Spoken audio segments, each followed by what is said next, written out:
services at St. Elizabeth Catholic General Hospital and Cardiac Center Shisong, heartily thank you, Madam Kemjei for the wonderful services rendered in her institution as from January 1991 to December 2022.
In 1981, I was lucky to get the chance to do training as a nursing aide in the 1985 to 1986 academic year.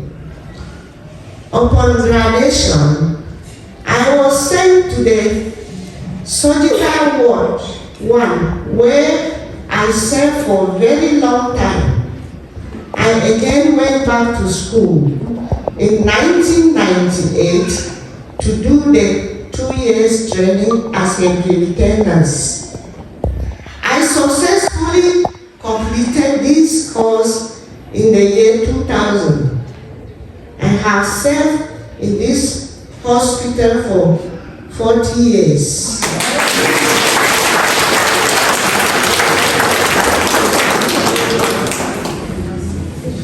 For these years, I have worked in almost every part of the hospital. Surgical ward, maternity,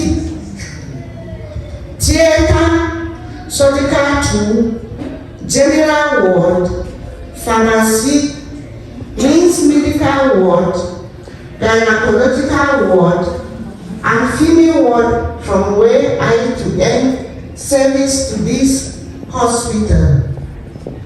Once again, I am thankful to the Almighty God for directing me in this career.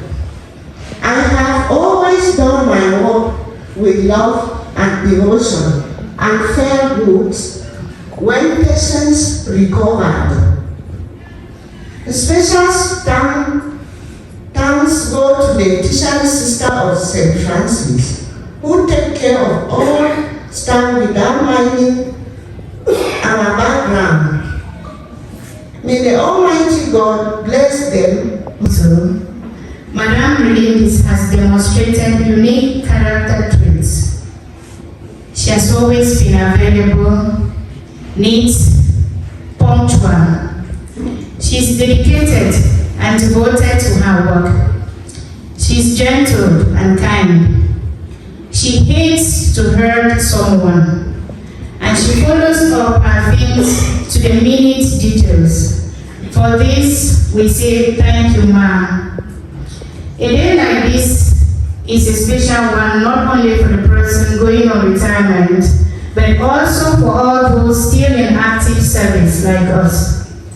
This is a reminder for us all that one day we too will go on retirement.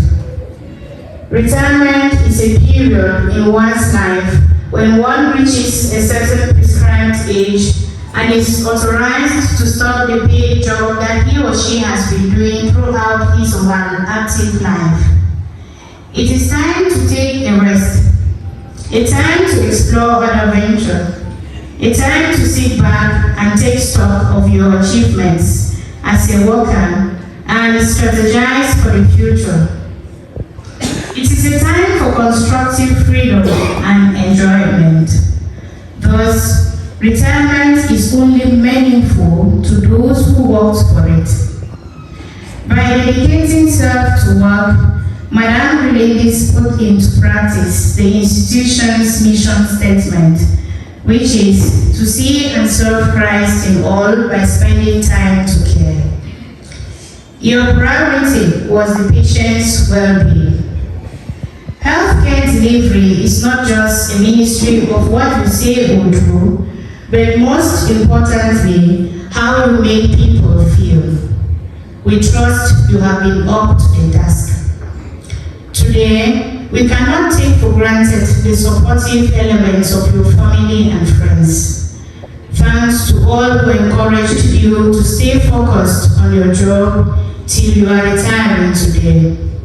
We say thank you, especially to your husband and children. Many have been misled by those around them. On behalf of the administrative staff of the hospital, I implore God's abundant blessings on you and wish you a great time as you retire from hard labor.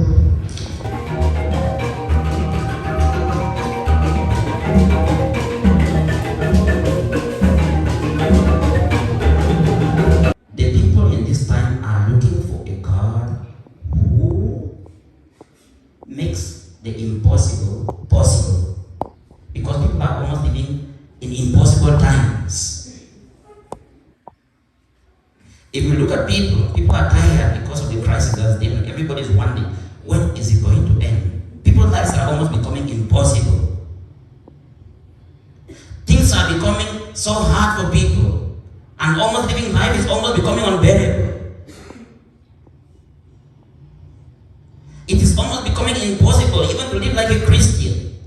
How do I tell people, like Jesus Christ said in Matthew chapter 5, verse 44 to 45, how do I tell people, love your enemies, do good to those who hurt you, pray for those who persecute you, so that you be children of your Father in heaven, when somebody just shot my brother or my sister? How am I going to forgive the person when Jesus Christ says that? People are almost living in impossible times. It is a time that we know the time of the people like Anna, and then we also bring the message of Christ to these people in a very special way, telling them that the God whom we worship is a God who makes the impossible possible.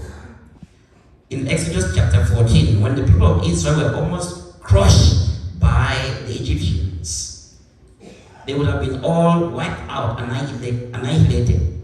But what happened? God asked Moses to stretch his staff.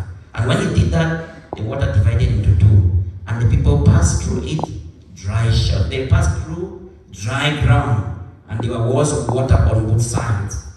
That is the God who makes the impossible possible. The people of Israel, they were almost at the point of almost being wiped out. But he made the impossible possible.